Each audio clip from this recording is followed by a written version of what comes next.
اشفاق صاحب نے محلے میں کریانے کی دکان ڈالی اور میاں بیوی چلانے لگے تاکہ فاطمہ کی شادی کر سکیں، لیکن بیٹوں کا جب دل کرتا سامان اٹھا کر لے جاتے۔ جب اشفاق صاحب پیسے مانگتے کہ دکان میں سامان ڈالنا ہے تو وہ بیٹے لڑنے لگتے کہ باپ کی کمائی میں ہمارا بھی حق ہے، اور یوں اشفاق صاحب کی دکان ختم ہو گئی اور وہ روڈ پر آ گئے۔ فاطمہ بریانی بنا کر ابا کو دینے لگی اور وہ لوگوں کے گھروں میں ڈلیوری دینے لگے، اور یوں کام میں برکت ہوئی اور انہوں نے ریسٹورنٹ بنا لیا۔ تو بیٹے بچوں کو لے کر ریسٹورنٹ میں آ گئے کہ ابا کی کمائی کھائیں گے، لیکن ان کے قدموں تلے سے زمین نکل گئی، کیونکہ اشفاق صاحب نے انہیں شام کا وقت تھا اور اس کی ماں سلمہ بیگم بے تابی سے اشفاق صاحب کا انتظار کر رہے تھے۔ آج ان کو تنخواہ ملنی تھی اور تنخواہ جس دن ملتی وہ واپسی پر سموسے لے کر آتے۔ فاطمہ چائے بناتی اور تینوں مل کر چائے اور سموسے کا لطف اٹھایا کرتے۔ فاطمہ کے لیے یہ دن سب سے قیمتی تھا۔ اماں 5 بج گئے، ابا ابھی تک نہیں آئے۔ اس نے پریشانی سے گھڑی میں دیکھا جو 5 کے ہندسے سے اب آگے کا وقت بتا رہی تھی۔ خود سلمہ بیگم بھی تھوڑی سی پریشان ہو گئی تھی۔ 5 کے بعد 6 بجے اور 6 کے بعد 7 بج گئے،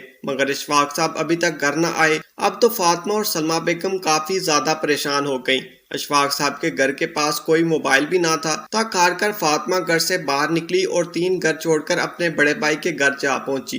بھائی جان ابا ابھی تک گھر نہیں آئے، فاطمہ نے فکر مندی سے بھائی سے کہا، جو ٹی وی لگا کر کوئی ڈرامہ دیکھ رہا تھا اور اس کی بیوی کچن میں مچھلی فرائی کر رہی تھی۔ بیزاری سے بولا، آ جائیں گے، انہوں نے کون سا کوئی کوک آف جانا ہے، میرے موبائل میں بیلنس نہیں ورنہ میں فون کر لیتا۔ فاطمہ کو جواب مل چکا تھا، اس کے گھر کے ساتھ چھوٹے بھائی کا گھر تھا۔ فاطمہ نے سوچا ایک بار وہاں بھی پوچھ لیں، لیکن اس سے پہلے کہ وہ چھوٹے بھائی کے گھر جاتی، اسے گلی کے آخری کونے سے اشفاق صاحب گھر آتے ہوئے دکھائی دیے۔ اسے ایک سانس بھرا سانس آیا، وہ خاموشی سے واپس اپنے گھر آ گئی۔ ابا آ رہے ہیں، اس نے اماں کو اطلاع دی اور اندر کمرے میں چلی گئی۔ تھوڑی دیر بعد اشفاق صاحب گھر آ گئے، مگر خلاف معمول ان کا چہرہ بجھا ہوا تھا اور ماتھے پر پریشانی کی شکنیں نظر آ رہے تھے۔ کیا بات ہے، آج آپ کچھ چپ چاپ سے لگ رہے ہیں اور پریشان بھی ہیں؟ سب خیریت تو ہے؟ آج اتنی دیر کیوں لگا دی؟ سلمہ بیگم نے پانی کا گلاس ان کی جانب بڑھایا تو اشفاق صاحب کچھ دیر تو خاموش رہے اور پھر ہلکے سے بولے، میری نوکری ختم ہو گئی ہے، کمپنی دیوالیہ میں جا رہی تھی۔ آج سب کو تنخواہ دینے کے بعد مالک نے کمپنی کسی دوسرے کے ہاتھ فروخت کرنے کا اندیدہ دے دیا۔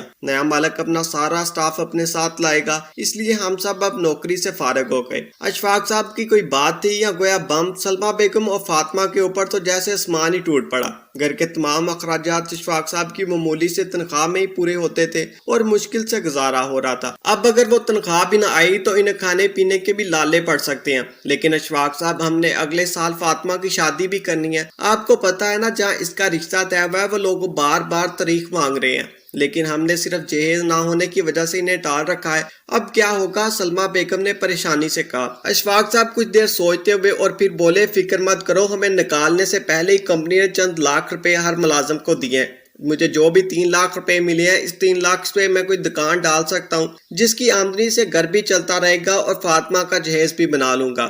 اشفاق صاحب کی بات میں دم تھا۔ سلمہ بیگم کو یہ بات اچھی لگی، کم سے کم کوئی امید تو تھی۔ اشفاق صاحب نے گھر کے تینوں کمروں میں سے ایک کمرہ جس کا دروازہ باہر کی سمت کھلتا تھا، اس میں سے سارا سامان نکال کر گھر کے اندر رکھا اور اسے اپنی دکان کی شکل دے دی۔ 3 لاکھ روپے اچھی خاصی رقم تھی۔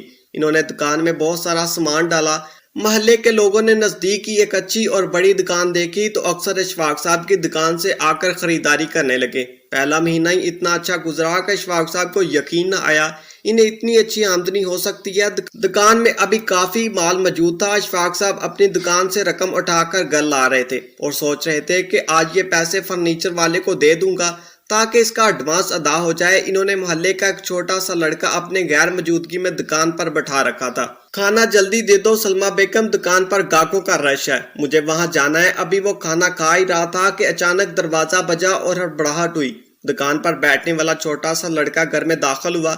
اشفاق انکل، آپ کا بڑا بیٹا مدثر دکان سے بہت سارا سامان اٹھا کر لے جا رہا ہے۔ میں نے اسے روکنے کی کوشش کی لیکن اس نے مجھے ایک تھپڑ مارا اور بولا، یہ میرے باپ کی دکان ہے، میں یہاں سے جو چاہوں اٹھا کر لے کر جا سکتا ہوں، مجھے کوئی نہیں روک سکتا۔ اشفاق صاحب کو حیرت سی ہوئی، دونوں شادی شدہ بیٹوں نے پلٹ کر کبھی ان کی خبر نہ لی تھی۔ جب سے الگ ہوئے تھے تب سے انہوں نے کبھی مصیبت میں بھی ماں باپ کی مدد نہ کی، تو پھر آج مدثر دکان پر کیا کرنے آیا تھا؟ جلدی کھانا ختم کر کے اشفاق صاحب اپنی دکان پر پہنچے تو ان کے قدموں تلے سے زمین نکل گئی، کیونکہ وہ دکان جہاں اچھی خاصا مال موجود تھا وہ کسی بنجر زمین کا منظر پیش کر رہی تھی۔ چینی کے بورے خالی ہو چکے تھے، آٹا جتنا تھا وہ سب کا سب مدثر اپنے گھر لے جا چکا تھا، دالیں، مسالے، یہاں تک کہ شیمپو اور ٹوتھ پیسٹ کے بھی کئی ڈبے مدثر اپنے گھر لے گیا تھا۔ اشفاق صاحب کو بہت غصہ آیا، انہوں نے اسی وقت دکان بند کی اور سیدھا اپنے بیٹے مدثر کے گھر جا پہنچے۔ وہاں جاتے انہیں حیرت کا شدید جھٹکا لگا، دکان سے لایا ہوا سارا سامان چارپائی پر ڈھیر تھا، وہ ان کے گھر کے مہینے کا راشن سے کئی زیادہ سامان تھا۔ یہ سب کیا ہے مدثر؟ تم میری دکان سے سامان اٹھا کر کیوں لائے ہو؟ تمہیں پتا تو ہے کہ میں اس دکان سے بڑی مشکل سے پیسے کما کر فاطمہ کا جہیز بنا رہا ہوں۔ اشفاق صاحب نے سخت لہجے میں کہا۔ مدثر مسکراتا ہوا چارپائی سے اٹھا۔ ارے غصہ کیوں کر رہے ہیں ابا جان؟ صرف فاطمہ ہی آپ کی بیٹی نہیں ہے، میں بھی آپ کا کچھ لگتا ہوں۔ جائیداد میں حصہ دے کر فارغ کر دیا تو اس کا مطلب ہمارا آپ سے حق ختم ہو گیا؟ نہیں، ایسا نہیں ہے، میرے پاس راشن خریدنے کے پیسے کام پڑ رہے تھے، اسی لیے میں آپ کی دکان سے سامان اٹھا لایا، اور اگلے مہینے بھی آؤں گا، کیونکہ جب میرے باپ کی دکان ہے تو میں کیوں غیروں کی دکان سے سامان لوں؟ مدثر کی بات پر اشفاق صاحب جھنجھلائے۔ تو پھر مجھے اس کی رقم بھی ادا کرو۔ اشفاق صاحب کی بات پر اچانک مدثر غصے ہو گیا۔ ذرا سی چیزیں اٹھا کر کیا لایا ہوں؟ آپ تو میرے حلق سے نوالا کھینچنے تک لگ گئے۔ کیسے باپ ہیں آپ، لالچی اور خود غرض۔ میرے معصوم بچے اگر چند نوالے کھا لیں گے تو آپ کا کیا جائے گا؟ نہیں دوں گا میں یہ سامان، اور نہ ہی کوئی پیسے دوں گا۔ چلے جائیں آپ میرے گھر سے۔ مدثر کی بدتمیزی پر اشفاق صاحب بے بسی سے اپنے گھر واپس آ گئے۔ مگر یہ تو صرف ابتدا تھی۔ اشفاق صاحب کو دکان سے یہ رقم حاصل ہوئی، وہ فرنیچر والے کو دینے کی بجائے دوبارہ دکان میں ڈلوا لی۔ مگر ان کے بیٹوں نے تو وتیرا ہی بنا لیا۔ جو ہی وہ کھانا کھانے کے لیے گھر آتے، مدثر یا چھوٹے شبیر میں سے کوئی بھی دکان پر جاتا اور انہیں جس چیز کی بھی ضرورت ہوتی وہ اٹھا کر گھر لے جاتے۔ دونوں پورے مہینے کا راشن اشفاق صاحب کی دکان پر اٹھانے لگے۔ وہ چھوٹا لڑکا اگر انہیں منع کرنے کی کوشش کرتا تو وہ اسے تھپڑوں سے سرخ کر دیتے۔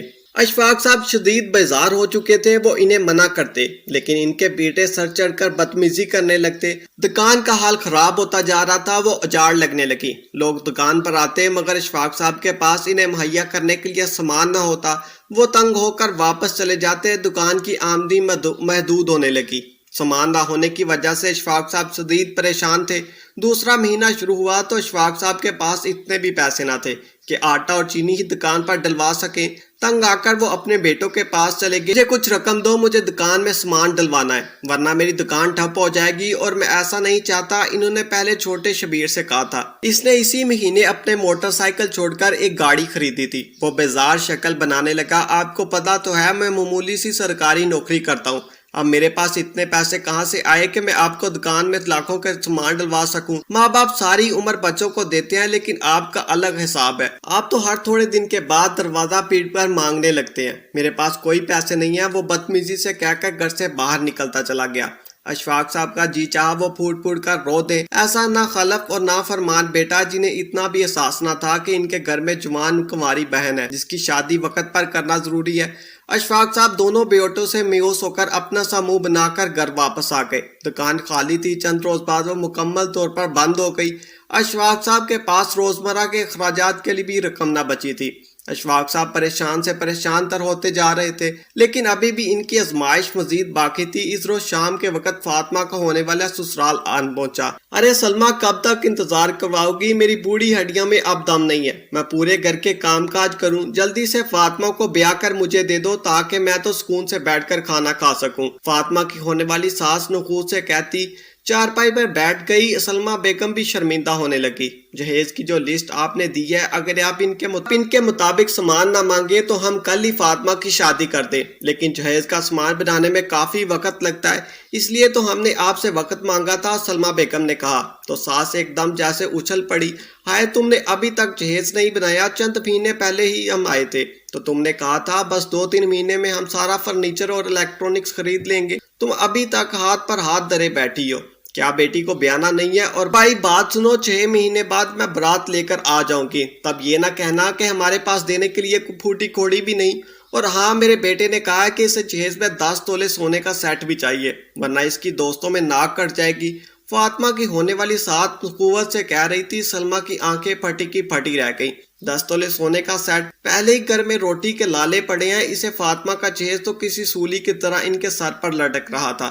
مگر سلمہ نہ چاہتے ہوئے بھی حامی بھر بیٹھی۔ لڑکا اچھی کمپنی میں ملازمت کرتا تھا، اس کی اپنی گاڑی تھی، چھوٹی سی فیملی تھی۔ سلمہ کو لگتا تھا کہ فاطمہ یہاں پر خوش رہے گی۔ اس نے جیسے تیسے کر کے فاطمہ کی ساس کو راضی کر کے بیچ دیا کہ 6 مہینے بعد وہ لوگ شادی کی تاریخ دے دیں گے۔ لیکن اب وہ اور اشفاق صاحب حد سے زیادہ پریشان ہو چکے تھے۔ ابا کھانا کھا لے، فاطمہ نے بریانی سے بڑا ٹرے اشفاق صاحب کے سامنے رکھا تو وہ چونک گیا۔ گوشت کہاں سے آیا؟ گھر میں تو سبزی لانے کے پیسے بھی نہیں تھے۔ اس نے چونک کر پوچھا تو فاطمہ شرمندہ سی ہو گئی۔ ساتھ والوں نے اپنے بچے کا حقیقہ کیا تھا، وہاں سے گوشت کا ایک شاپر آیا تھا۔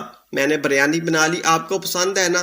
فاطمہ کی بات پر اشفاق صاحب چپ سے ہو گئے۔ کہیں مزدوری کا بتہ کرنے جاتا ہوں، گھر بیٹھ کر تو گزارا نہیں ہو سکتا۔ تم ایسا کرو، یہ بریانی مجھے شاپر میں ڈال دو، اشفاق صاحب نے فاطمہ سے کہا تو نہ چاہتے ہوئے بھی اس نے بریانی شاپر میں ڈال کر باپ کو حوالے کر دی۔ اشفاق صاحب گھر سے نکل گئے۔ انہیں مزدوری کا کوئی تجربہ تو نہیں تھا، یوں ہی سڑکوں پر پھرتے ہوئے لوگوں سے پوچھتے رہے کہ کسی کو کام کی ضرورت ہے، لیکن انہیں مزدوری کا کوئی خاص کام نہیں آتا تھا۔ شدید پریشان ہو کر اس سخت کڑی دھوپ میں وہ ایک درخت کے نیچے لگے بینچ پر بیٹھ گئے۔ وہاں پہلے سے ایک لڑکا بیٹھا آلو کے چپس کھا رہا تھا۔ شکل سے لگ رہا تھا نزدیکی کسی کمپنی میں کام کرتا ہے، اور لنچ بریک میں باہر آیا۔ اشفاق صاحب نے اپنی بریانی پلیٹ میں نکالی اور کھانے لگا۔ لڑکا بار بار ان کی بریانی کی جانب دیکھ رہا تھا۔ اشفاق صاحب نے پلیٹ اس کی جانب بڑھائی۔ لو بیٹا تم بھی کھا لو۔ وہ لڑکا جیسے تو انتظار میں تھا، فوراً ہی بڑے بڑے نوالے لینے لگا۔ انکل بہت مزیدار بریانی ہے، کسی ہوٹل سے خریدی ہے؟ لڑکا بے اختیار بولا۔ اشفاق صاحب مسکرا دیے۔ یہ میری بیٹی بنائی ہے، اس کے ہاتھ میں بہت ذائقہ ہے۔ اشفاق صاحب کی بات پر لڑکا چونک سا گیا۔ اتنا اچھا ذائقہ دار بریانی، یہ بریانی آپ فروخت کیوں نہیں کرتے؟ اس علاقے میں بہت سی کمپنیاں ہیں جہاں دوپہر کو لڑکے کھانا کھاتے ہیں، لیکن آس پاس کے ہوٹل اور ریسٹورنٹ اتنے مہنگے ہیں کہ ہم لوگ تنخواہ میں سے دوپہر کا کھانا نہیں خرید پاتے، مجبوراً گھر سے لانا پڑتا ہے۔ یہ ایسی طرح چپس وغیرہ کھا کر گزارا کرتے ہیں۔ اگر آپ تھیلیوں میں اسی طرح کی بریانی لا کر کم پیسوں میں سب کو فروخت کریں تو ہمارا بھی بھلا ہو جائے گا اور آپ کو بھی پیسے مل جائیں گے۔ لڑکا جلدی جلدی کھانا کھاتے ہوئے عام سے انداز میں بتا رہا تھا، مگر اشفاق صاحب چونک گئے۔ لڑکے کا آئیڈیا تو اچھا تھا، بریانی ختم ہو چکی تھی۔ لڑکا اٹھ کر چلا گیا، مگر اشفاق صاحب کو ایک نئی تحریک مل گئی۔ وہ پختہ ارادے کے ساتھ گھر واپس آ گئے۔ اگلے دن انہوں نے اپنے ایک دوست سے قرض لے کر فاطمہ کا گوشت لا کر دیا۔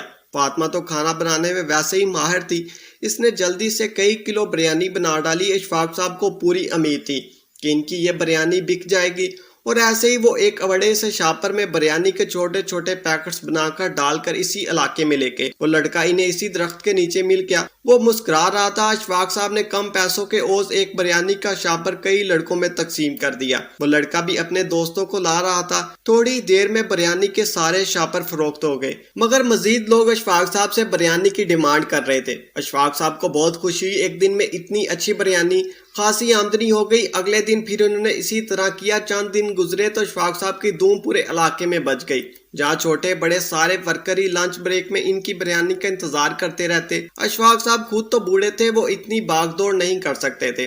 تھک ہار کر انہوں نے چھوٹا سا لڑکا اپنے پاس ملازم رکھ لیا۔ وہ دوپہر کے وقت تھیلے میں بریانی کے شاپر وہاں سے لے جاتا اور سارے لڑکوں میں تقسیم کر کے پیسے لا کر اشفاق صاحب کو دے دیتا۔ آمدنی اشفاق صاحب کی سوچ سے کہیں زیادہ تھی۔ فاطمہ بھی بے حد خوش تھی کہ وہ باپ کی کمائی میں اس کا ساتھ دے رہی ہے۔ ابا میں نے پرسوں نفیسہ کو بھی دیکھا، اس نے فون پر کھانے کا آرڈر دیا اور تھوڑی دیر بعد ایک لڑکا موٹر سائیکل پر کھانا لے کر آ گیا۔ میں نے پوچھا تو اس نے بتایا اس طرح ہوم ڈیلیوری کھانا کرتے ہیں، آپ بھی ایسا سسٹم کر لیں۔ بیٹی کی بات پر اشفاق صاحب نے اس سے سارے طریقہ کار کا پتہ کروایا اور انہیں حیرت ہوئی، طریقہ تو بہت آسان تھا۔ اب فاطمہ مزید کئی چیزیں پکانے لگی تھی۔ سلمہ بیگم بھی ان کا ساتھ دیتی۔ سارا دن اشفاق صاحب کو کہنا پڑتا کہ اب ان کا بچن بند ہو گیا ہے۔ دن ہفتوں میں بدلنے لگے اور ہفتے مہینوں میں۔ اشفاق صاحب نے اتنے پیسے کبھی اپنی نوکری سے نہ کمائے تھے جتنے انہیں یہ کھانا فروخت کر کے پیسے ملنے لگے۔ وہ لاکھوں کے مالک بن گئے۔ شدید طرز کے کھانے پکانے کے آلات انہوں نے گھر میں جمع کر لیے تھے۔ فاطمہ کا جہیز بھی آدھے سے زیادہ بن چکا تھا، مگر فاطمہ مطمئن نہ تھی۔ ابا اگر میں چلی گئی تو آپ پھر دونوں سڑکوں پہ آ جائیں گے، ایک ایک روٹی کے نوالے کو ترسیں گے۔ کیا اس سے بہتر نہیں کہ ہمیں اس کھانے پکانے کے کام کو اچھے کاروبار کی شکل دے دیں؟ فاطمہ کی بات پر اشفاق صاحب سوچ میں پڑ گئے۔ خود وہ بھی آج کل یہی سوچ رہے تھے۔ کچھ دیر سوچ بچار کے بعد انہیں آئیڈیا ہو گیا۔ ان کے گھر کے 2 کمروں کے سامنے وسیع صحن تھا، جہاں کے چھوٹے کمرے کو انہوں نے پہلے دکان کی شکل دی۔ انہوں نے مکان کے آدھے حصے میں دیوار اٹھائی اور پچھلا حصہ رہائش کے لیے چھوڑ دیا۔ آگے والے حصے میں ایک چھوٹا سا ریسٹورنٹ بنا لیا، تعمیر پر کافی خرچ آیا، لیکن اس کے باوجود پہلے ہی ہفتے میں ریسٹورنٹ سے اس قدر آمدنی ہوئی کہ اشفاق صاحب روپیہ سنبھالتے حیران ہو گئے۔ وہ بے حد خوش تھے، انہیں یقین نہیں آ رہا تھا جس بیٹی کو وہ جہیز کی خاطر گھر میں بٹھائے ہوئے ہیں وہ اس قدر عقل مند اور ذہین تھی کہ آج اس کے بنائے ہوئے کھانوں کی بدولت ان کا ایک شاندار کاروبار چل نکلا تھا۔ اب ریسٹورنٹ میں کھانا پکانے والے کئی افراد تھے، سارا دن گاہکوں کی ایک قطار لگی رہتی ہے۔ اشفاق صاحب نے باہر کرسیاں میز لگا کر لڑکوں کو بٹھانے کا انتظام کر دیا، جبکہ اندر کمروں میں ایک شاندار فیملی ہال بھی بنا لیا۔ بیٹھے بٹھائے وہ ایک انتہائی مالدار انسان بن گئے تھے۔ گھر میں روپے پیسے کی ریل پیل ہونے لگی تو الگ گھروں میں رہتے ہوئے بیٹوں کے منہ سے پانی بننے لگا۔ دونوں سر جوڑ کر بیٹھ گئے، ابا کے پاس صحیح مال جمع ہو گیا ہے، جب ابا کا اتنا اچھا کاروبار ہے تو ہمیں کیا ضرورت ہے چھوٹی موٹی نوکریاں کرنے کی۔ دونوں یہی سوچ رہے تھے اور پھر آخرکار ایک روز بڑا مدثر اور چھوٹا شبیر دونوں ہی ریسٹورنٹ آ پہنچے۔ اس وقت ایک گاہک اپنے پچھلے پورے مہینے کی بل کی ادائیگی اشفاق صاحب کو کر رہا تھا۔ اس نے رقم دینے کے لیے اشفاق صاحب کی جانب بڑھائی، لیکن مدثر نے وہ رقم تھام لی۔ ارے میں بھی اس کا بیٹا ہوں، اس کا کاروبار پر میرا بھی حق ہے، رقم بابا کو دینے کی بجائے آپ مجھے بھی دے سکتے ہیں، خوش آمدانہ انداز میں کہتے ہوئے اس نے پیسے لپیٹ کر اپنی جیب میں ڈال لیے۔ اشفاق صاحب کے ماتھے پر بل پڑ گئے۔ چھوٹے شبیر بھی ہوٹل کے ملازمین سے ہاتھ ملاتے ہوئے اپنا تعارف کروا رہا تھا۔ ابا جان، ہم نے فیصلہ کر لیا ہے، ہم بھی اپنی اپنی نوکریوں پر نہیں جائیں گے، بلکہ آپ کے ساتھ کاروبار میں ہاتھ بٹائیں گے، کیونکہ آپ بوڑھے ہو رہے ہیں اور اتنا بڑا کاروبار آپ اکیلے نہیں سنبھال سکتے، ہمیں آپ کی فکر ہے۔ بڑا مدثر چاپلوسی بھرے انداز میں کہہ رہا تھا۔ اشفاق صاحب مسکرا اٹھے، ہاں نا ابا جان، آپ کی صحت اب ایسی نہیں ہے کہ آپ دن رات مشقت کریں۔ روز جب ریسٹورنٹ کے سامنے سے گزرتا ہوں تو آپ کو محنت کرتے دیکھ کر ہمیں شدید افسوس ہوتا ہے، لیکن اب آپ فکر نہ کریں، آپ چاہیں تو دن رات گھر پر آرام کریں۔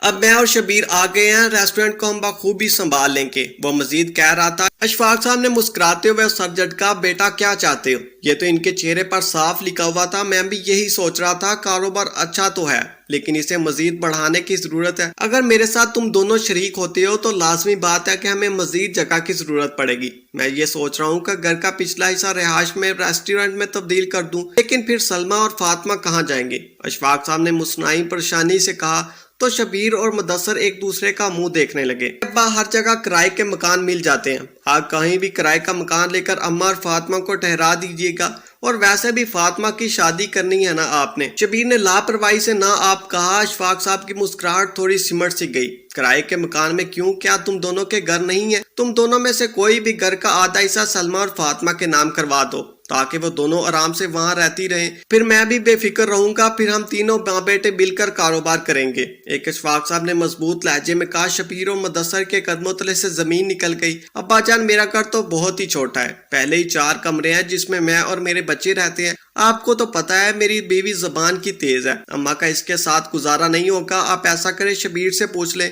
مدثر نے تو فوراً ہی جواب دے دیا۔ شبیر بھی دائیں بائیں دیکھنے لگا۔ واہ بھائی، سارا ملبہ میرے سر پر ڈال دیا، کیا میری بیوی آپ کو نہیں پتا؟ اس نے تو پہلے ہی مجھے کہہ رکھا ہے کہ اس کی بہن کی شادی ہونے والی ہے اور اس کی بہن اور بہنوئی ہمارے گھر آ کر رہیں گے، ایسے میں بلا ماں اور فاطمہ کی وہاں کہاں جگہ بنتی ہے؟ آپ فکر نہ کریں، میں کوئی کرائے کا مکان دیکھ لوں گا۔ شبیر نے آخر میں باپ کو تسلی دینے کی کوشش کی، مگر اشفاق صاحب نے مزید انہیں مہلت دینے کے موڈ میں نہیں تھے۔ وہ ان کی اصلیت پہچان چکے تھے، وہ بیٹے جنہوں نے کبھی مشکل وقت میں باپ کے کندھے کے ساتھ کندھا نہیں ملایا، کھڑے ہونے کی توفیق نہ محسوس کی، آج جمے ہوئے کاروبار پر حق جمانے آ گئے اور اپنی ایک بوڑھی ماں اور بہن کو بھی اپنے گھر میں رکھنے پر تیار نہیں۔ بہت کوشش کی مگر اشفاق صاحب اب دوبارہ انہیں مہلت نہ دینے کا فیصلہ کر چکے تھے۔ مدثر اور شبیر اپنا سا منہ بنا کر چلے گئے تو اشفاق صاحب گھر واپس آئے۔ فاطمہ کی ساس آئی بیٹھی تھی اور لالچائی برنگوں سے فاطمہ کا جہیز دیکھ رہی تھی۔ ارے واہ، اتنی مہنگی مہنگی چیزیں لی ہیں، میرا تو گھر بھر جائے گا بھائی، بس اب جلدی سے شادی کی تاریخ دے دو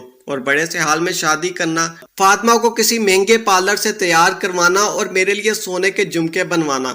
کہ انہیں فاطمہ کی ساس سلمہ سے پوچھ رہی تھی۔ سلمہ بیگم مسکرا کر رہ گئی، جتنی بھی ریسٹورنٹ کی آمدنی تھی وہ ساری فاطمہ کی ساس کی فرمائشوں میں پوری ہوتی جا رہی تھی۔ گھر کے حالات بہت اچھے تو ہو چکے تھے لیکن نہ جانے ان کے دل کو عجیب وسوسے سے لگ رہے تھے۔ فاطمہ کی ساس کو صرف روپے پیسے میں دلچسپی تھی، وہ جب بھی بات کرتی یہی کہتی انہیں جلدی شادی کرنے کی ضرورت ہے تاکہ فاطمہ گھر جا کر کام کاج کر سکے۔ ابھی وہ یہی سوچ رہی تھی کہ ان کی نظر اشفاق صاحب پر پڑی۔ ارے آپ بیٹھے نا، انہوں نے کہا، لیکن اشفاق صاحب پاس آ کر کھڑے ہو گئے۔ معاف کیجئے گا بہن، میں اس رشتے سے انکار کرتا ہوں۔ میں فاطمہ کی شادی آپ کے گھر میں نہیں کر سکتا. آپ لوگ روپے پیسے کی لالچی لوگ ہیں. پچھلے 2 سالوں میں آپ جہیز کی بار بار کئی لسٹیں بنوا چکے ہیں. آپ کے نزدیک میری بیٹی کی کوئی حیثیت نہیں ہے. سونے کے سیٹ، مہنگے الیکٹرانکس اور بھاری فرنیچر، یہ سب کچھ آپ کی ڈیمانڈ ہے. میں اپنی بیٹی کی شادی ایسے لوگوں میں بالکل نہیں کر سکتا. اتنا کہہ کر وہ مڑے اور سلمہ بیگم سے بولے، میرا پرانا دوست کل اپنے بیٹے کے لیے فاطمہ کا رشتہ مانگنے آ رہا ہے. لڑکا بہت اچھا اور نیک ہے اور ان لوگوں کو جہیز میں بالکل دلچسپی نہیں ہے، بلکہ انہیں پڑھی لکھی اور نیک لڑکی چاہیے. تم فاطمہ کی شادی کی تیاری کرو، وہاں اس کی شادی کروں گا. شاہ صاحب کہتے ہوئے اندر کمرے میں چلے گئے. فاطمہ کی ساس منہ کھولے بیٹھی تھی. اتنی بے عزتی پر اسے سخت شرمندگی محسوس ہو رہی تھی. اس نے بات سنبھالنے کی کوشش کی مگر خود سلمہ بیگم بھی اس سے بیزار ہو چکی تھی. انہوں نے اسے باہر کا راستہ دکھایا. اگلے دن جب فاطمہ کا رشتہ آیا تو اشفاق صاحب سمیت سلمہ بیگم بھی حیران رہ گئے، کیونکہ لڑکا بے حد اعلیٰ تعلیم یافتہ اور بہت نیک تھا. اشفاق صاحب نے پوری چھان بٹک کی تو اندازہ ہو چکا تھا کہ محلے میں اس کی اچھی شہرت ہے. فاطمہ اپنے نصیبوں کے کھل جانے پر بے حد خوش تھی. وہ جانتی تھی کہ میں جانے پر بے حد خوش رہوں گی اور یہ سب میرے لیے ہوا ہے کیونکہ اس نے مصیبت کے وقت میں اپنے بوڑھے باپ کا ساتھ دیا. اشفاق صاحب ایک چلتے ہوئے ریسٹورنٹ کے مالک تھے اور کاروبار دن رات چگنی ترقی کر رہا تھا. آج کی کہانی کیسی لگی کمنٹ کریں.